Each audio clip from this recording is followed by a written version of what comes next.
Faslun mujibatul husli sittatun.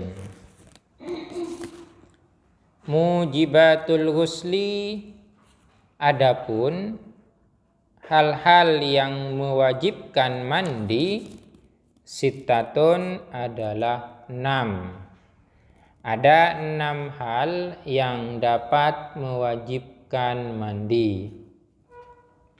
Apa saja itu yang 6?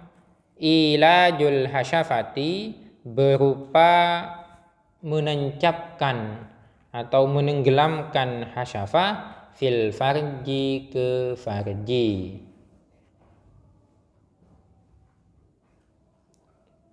Hasyafah yang dimaksud ini adalah hasyafahnya laki-laki. Jadi di dalam laki-laki, pada laki-laki, zakarnya laki-laki, depannya itu namanya hasyafah sampai ke batas helmnya, itu namanya hasyafah. Ke belakangnya itu sudah bukan hasyafah.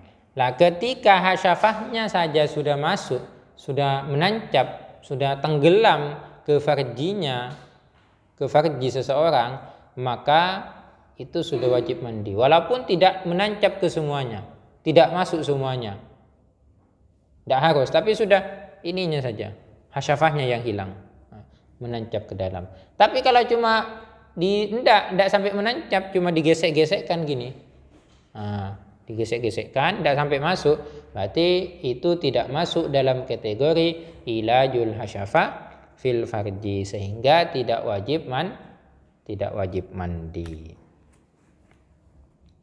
Ini dipahami ini.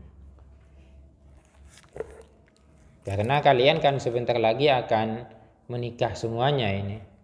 Jadi nanti ketika sudah, jangan, enggak mas, tadi cuma yang masuk kan cuma enggak sampai lama kan, cuma masuk sebentar, 1 kali masuk, keluar, terus enggak masuk lagi. Nah itu, jadi enggak usah mandi.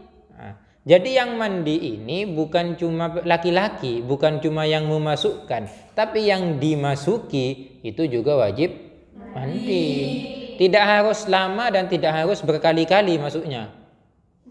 Tapi cukup 1 kali dengan masuk itu sedikit, seukuran hasyafah, itu sudah wajib mandi.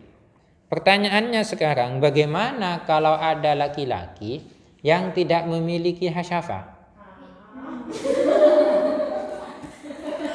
Laki-laki tidak memiliki helm. Kemana helmnya? Kena potong seumpamanya. Ketika sunat dulu, ketika disunat kena potong. Aduh, locot tang hasyafah katanya itu. Bagaimana nasibnya itu? Maka yang diukur adalah sepanjang ukuran hasyafah. Seumpamanya panjangnya hasyafah ini 3 cm, soalnya 3 cm atau 4 cm seumpamanya.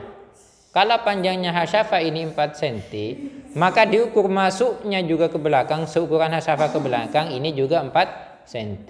Ketika 4 cm itu yang masuk, maka itu sudah masuk kategori hasyafah yang masuk sehingga mewajibkan mandi.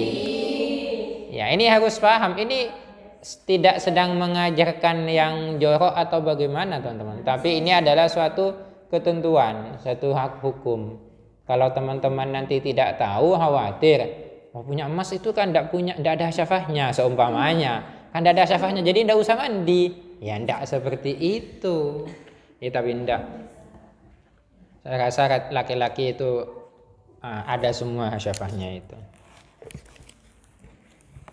Paham ya? Itu yang pertama. Tidak usah senyum-senyum, tidak usah ketawa-ketawa. Kalian kan sudah hampir menikah semua. Yang hampir-hampir, yang jauh ya jauh. Yang kedua adalah hurujul maniyyi, dan keluar mani. Ketika ada laki-laki dan atau perempuan itu keluar mani, baik keluar maninya itu pada waktu terjaga, pada waktu bangun, ataupun ketika tidur. Ketika tidur terus mimpi enak, tiba-tiba basah teman-teman. Lah itu wajib mandi. Tapi kalau cuma mimpi enak, enak, terus juga subuh tak sampai keluar, ya ndak wajib itu. Ini. Jadi kalau keluar mani itu wajib mandi. Kalau bersetubuh tidak keluar mani, ya wajib juga. Karena kalau bersetubuh itu memasukkan hasyafa ke farji, itu tidak menunggu keluar mani atau tidak. Yang penting sudah masuk, maka wajib mandi.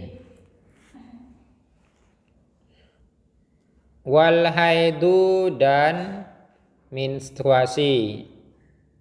Kalau perempuan menstruasi itu wajib mandi. Tapi setelah menstruasinya, bukan pas pada waktu menstruasi yang wajib mandi. Ketika sudah selesai masa menstruasinya, biasanya kan 7, ada yang 6, ada yang 7 hari. Ketika itu mandi. Ingat teman-teman, mandi menstruasi itu ketika suci. Suci itu ketika sudah bersih, maksudnya tidak mengeluarkan darah. Bersihnya itu tidak harus menunggu maghrib. Kadang itu perempuan meskipun sudah tadi siang duhur dicek sudah bersih, nanggunglah nanti saja mandinya maghrib. Ketika ditanya, Ustaz baru sucian maghribnya sehingga maghribnya tidak ngaji. Padahal suciannya tidak keluar darah, farjinya itu sudah tadi duhur. Jadi jangan menunggu malam. Makanya setiap teman-teman itu kalau sudah tanggal 7, biasanya kan rutinnya seumpamanya 7 hari. Ketika sudah tanggal 7, sering-sering dicek, sering-sering dikontrol. Kan biasanya kalian kan juga merasakan apakah keluar atau tidak. Kan biasanya dirasakan kalau perempuan. Kalau saya kan tidak tahu saya. Nah, ini kalian yang tahu. Kan dirasakan sama kalian keluar apa tidak. Lah ketika kalian sudah merasakan tidak keluar, dicek. Nah, kalau jangan cuma dilihat, kadang pandangan mata ini mengelabuhi. Artinya kadang melihat kan tidak. Gimana caranya pakai kapas? Dedel. Apa dedel? Disentuhkan itu. Kalau ternyata ketika disentuhkan itu tidak ada darahnya, berarti itu sudah bersih, tidak mengeluarkan darah. Langsung mandi. Jangan karena yang kalian ngecek jam 4 saja, jam 4. Nanggung aja mandi nanti aja ketika sudah maghrib. Berarti kalian sudah tidak sholat asar ketika itu. Sedangkan asar ketika itu sudah wajib karena kalian sudah tidak mengeluarkan darah. Makanya langsung mandi, setelah itu langsung sholat. Tidak usah menunggu malam. Wan nifasu dan nifas. Nifas ini adalah darah yang keluar setelah melahirkan. Kalau haid itu adalah darah yang keluar pada kondisi normal. Sudah jibilli istilahnya. Karakter manusia yang mengeluarkan haid. Tapi kalau istihadah itu bukan haid. Sehingga kalau ada perempuan istihadah, maka tetap wajib sholat. Wal wiladatu dan melahirkan. Melahirkan yang dimaksud ini tidak harus berbentuk bayi.